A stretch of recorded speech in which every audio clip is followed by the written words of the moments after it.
Halo, kembali lagi dalam acara bedah buku virtual dalam kegiatan kita Rainy Day. Hari ini saya Rina Faradila bersama salah satu sastrawan di Kalimantan Selatan, yaitu Bapak Ibram Syah Berbari. Terima kasih Bapak sudah berkenan hadir hari ini di perpustakaan. Bagaimana kabarnya Pak? Alhamdulillah sehat walafiat sampai ke perpustakaan ini. Teman-teman, hari ini kita akan membahas salah satu buku Bapak Ibram Syah Berbari. Judulnya Riung Negeri Banjar. Ini merupakan salah satu pantun sejarah yang mungkin ditulis satu-satunya di Indonesia ya Pak ya? Sepertinya. Pertanyaan pertama nih Pak, apa yang melatar belakangi Bapak membuat buku pantun ini? Terima kasih. Ada beberapa hal yang menginspirasi untuk menulis ini. Pertama, aku pernah ketemu dengan Ainun Najib, yang sastrawan, budayawan. Waktu datang ke Banjarmasin, aku memberikan buku Gurindam. Beliau buka-buka buku itu, dia baca sebentar. Ada komentar yang menjadi catatan pemikiranku. Pak Bram, wah ini bagus. Aku menyarankan, menghimbau kepada para sastrawan, jangan seperti ayam mati di lumbung. Aku berpikir sejenak. Kalimat pendek tapi penuh makna.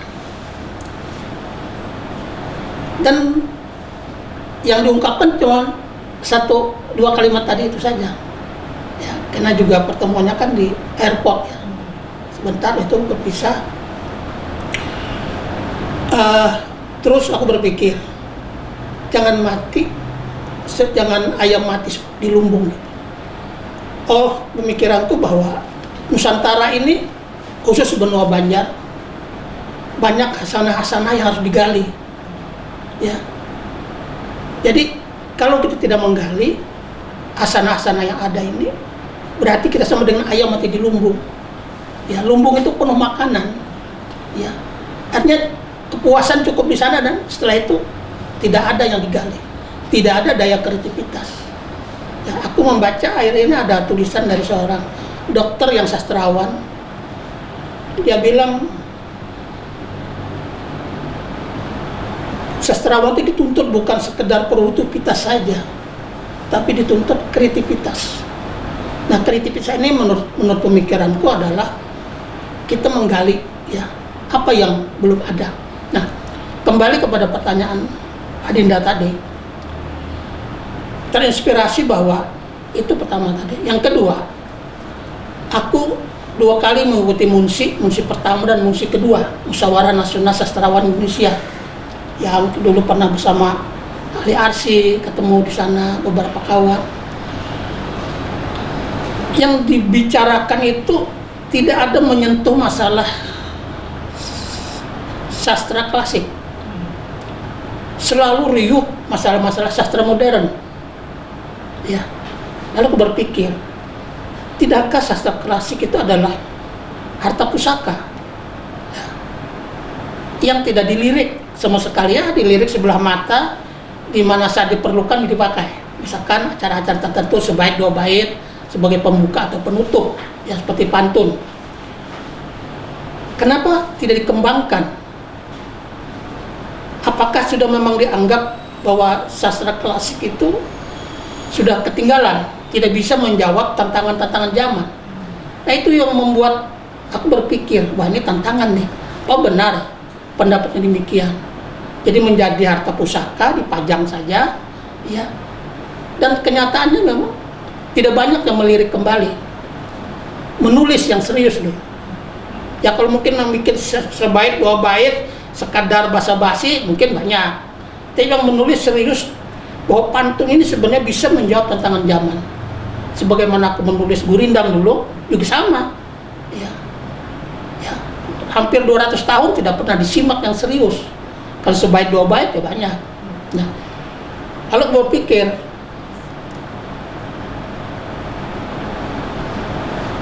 bagaimana membuat suatu kreativitas yang orang belum pikirkan, ya, yang orang belum menulis.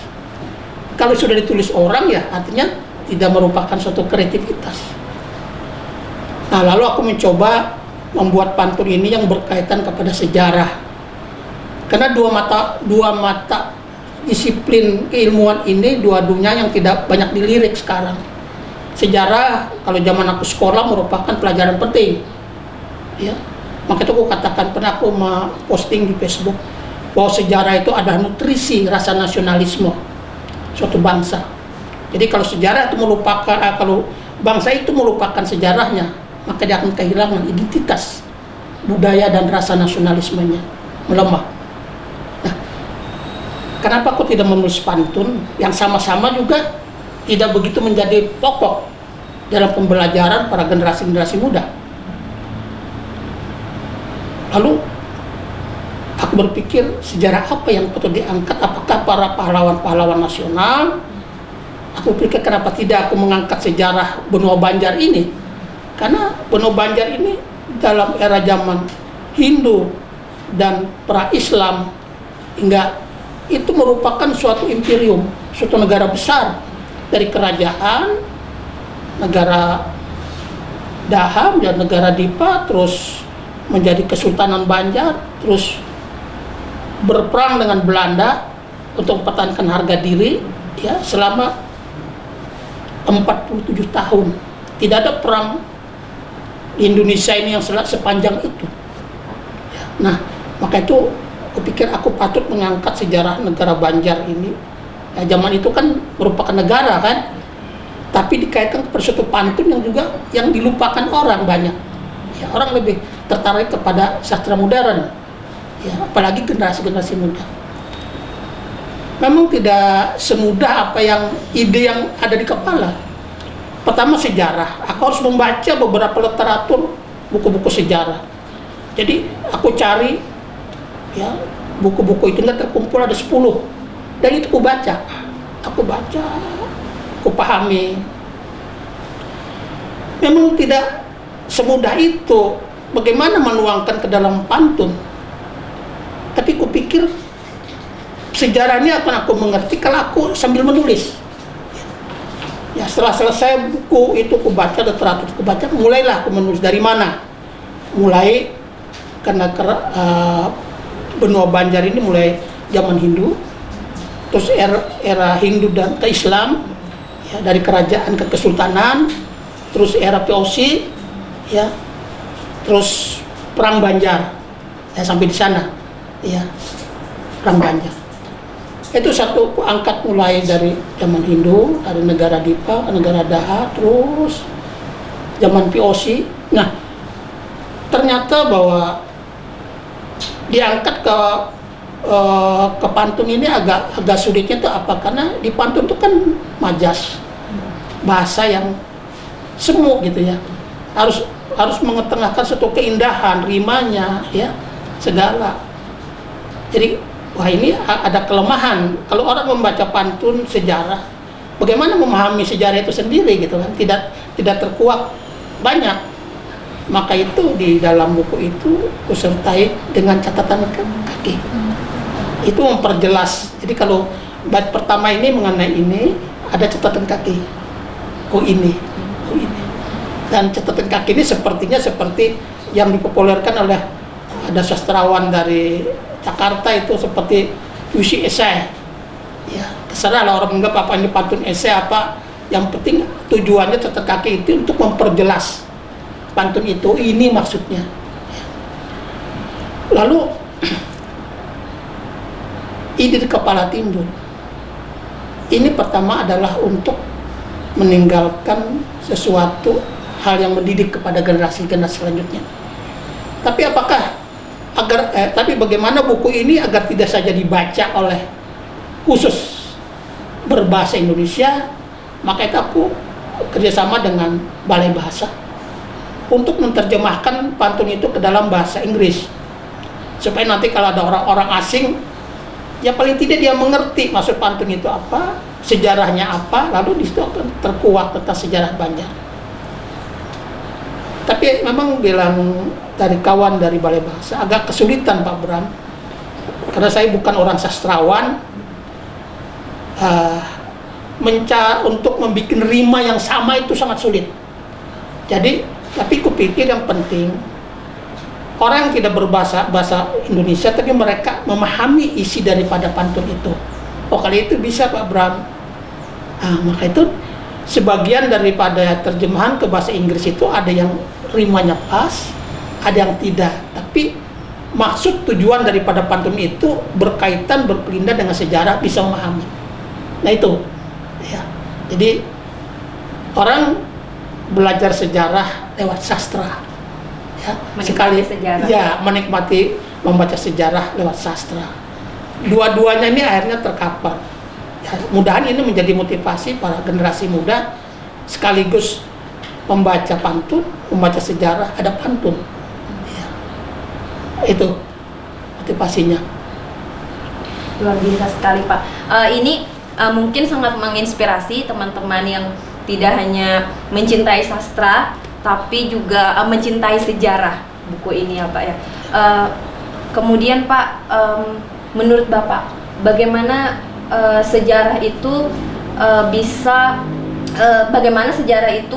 bisa menjadi apa ya, sangat cantik di dalam pantun ini Pak? Ya itu tadi, kalau ini kan suatu hal yang ada dua sisi yang beda, tapi ada sisi yang sama. Sejarah itu adalah suatu catatan yang teraksara, yang tertulis oleh para ahli sejarah, ya, dengan riset dan apa menjadi sejarah yang bercerita tentang masa lalu, ya, tentang ketokohan seseorang, sosok seorang pahlawan, sosok seorang pejuang, tentang berdiri dan runtuhnya suatu negara.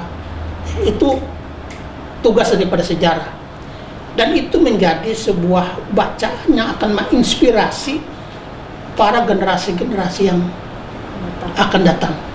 Nah dari situlah yang aku katakan bahwa aku pernah mengungkapkan di Facebook bahwa sejarah itu untuk dibaca, ya, dipelajari, merupakan nutrisi meningkatkan rasa nasionalisme kebangsaan.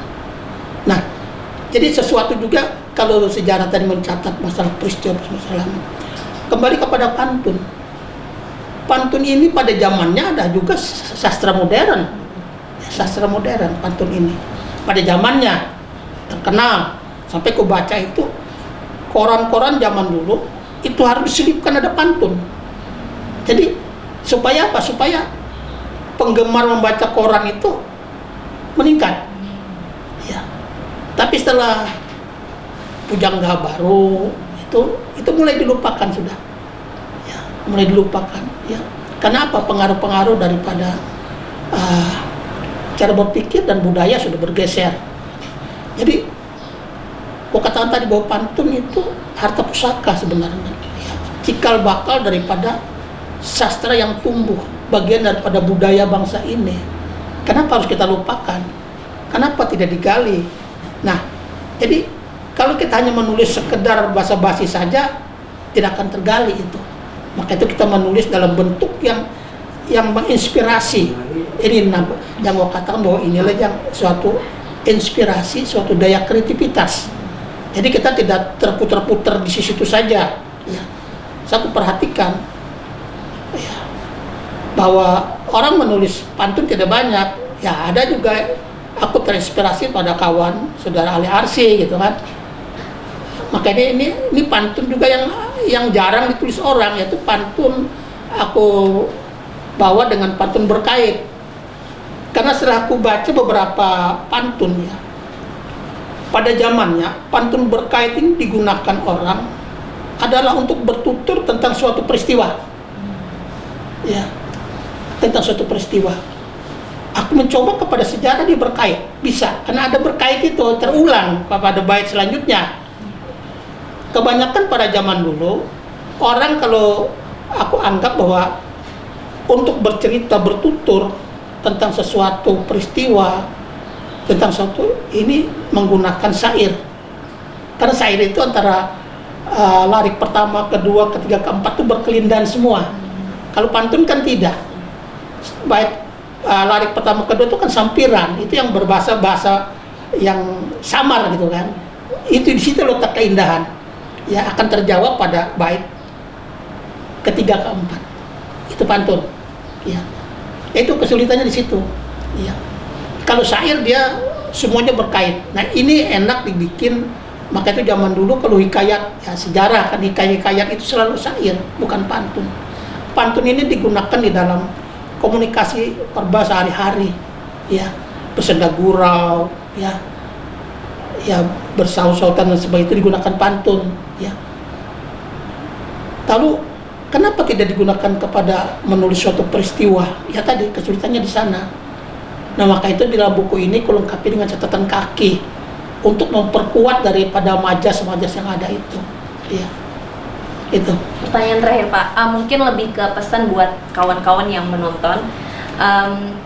Bagaimana caranya biar mungkin kawan-kawan bisa lebih mencintai lagi nih Pak soal ini kan sastra klasik nih Pak, yang memang mungkin generasi sekarang lebih suka hal-hal yang berbau tentang romantis gitu. Gimana aja nih Pak caranya biar kawan-kawan mungkin bisa lebih memperhatikan sastra klasik ini Pak? Ya ini kan terpulang kepada individu-individu sastrawan semua. Ya, gua katakan tadi, aku mengikuti MUNSI, ya, itu Musyawarah Nasional Sastrawan Indonesia 2 kali. Yang ke-1, kedua, yang ketiga ini nggak diundang. Ya mungkin dianggap tua, nggak boleh karena suasana COVID ya. Jadi selalu kita berbincang tentang sastra modern. Jadi kalau kita selalu berbincang di benua Banjar aja, selalu berbincang kepada sastra klasik, banyak yang menulis, banyak yang memperhatikan, otomatis akan terangkat. Ya, semua akan terangkat. Dan ini kesadaran. Jadi kesadaran seseorang itu membuat kreativitas. Jadi sama lah, aku katakan bahwa ini sebenarnya aku mengangkat batangnya terendam. Ya. Jadi agak sulit memang. Ya batang ini sudah kondisinya penuh lumut, sudah jabuk, ya bahasa Banjar, ya rapuh gitu kan. Jadi ini kan yang kita cari kan dalam bahasa Banjar tuh tinggal lagi inti daripada batang. Nah intinya tadi apa? Bahwa sastra klasik seperti pantun dan gurindam, syair itu adalah warisan budaya nenek moyang Nusantara. Kenapa tidak kita hiraukan? Kenapa kita sadari? Lalu yang kedua, ya semoga saja dengan aku menulis ini, ya artinya terbaca oleh para generasi muda, oleh para guru-guru, ya. Tapi permasalahannya apa? Mempromosikan sesuatu pemikiran, ya, suatu karya, itu tidak bisa artinya seketika itu. Seperti mencetak buku, ini kan dicetak cuma 200 biji. Ya, ya alhamdulillah dulu 100 biji dibeli oleh almarhum Pak Nazmi. Ya artinya pulanglah modalku kan. Ya, aku cetak cuma 200 dibeli oleh teman-teman. Dan yang membeli buku ini pun tidak ada orang Banjar. Kawan-kawan yang ada di seluruh Indonesia online. Kan lucu tuh. Ada satu kelemahan kuliah. Di situ kenapa orang Banjar tidak banyak tertarik tentang buku-buku sastra ini? Ya aku posting, yang memesan tuh orang-orang dari luar. Yaitu baik itu sastra modern maupun apalagi sastra klasik. Malah ada yang beberapa mungkin minta sebelum waduh sayang bukunya nggak ada lagi. Ya karena juga kalau mencetak kita nggak bisa sedikit, ya paling nggak 100. Ya seperti kita sastrawan pensiunan, ya seorang pensiunan itu artinya dana itu kan terbatas, kecuali ada sponsor. Ya, zaman COVID ini kan sulit juga cari sponsor kita. Ya, jadi itu saja. Jadi itu buku hanya dicetak 200. Ya, lalu Pak Nazmi almarhum Pak Nazmi ngambil 100, itu akan dibagi ke sekolahan-sekolahan.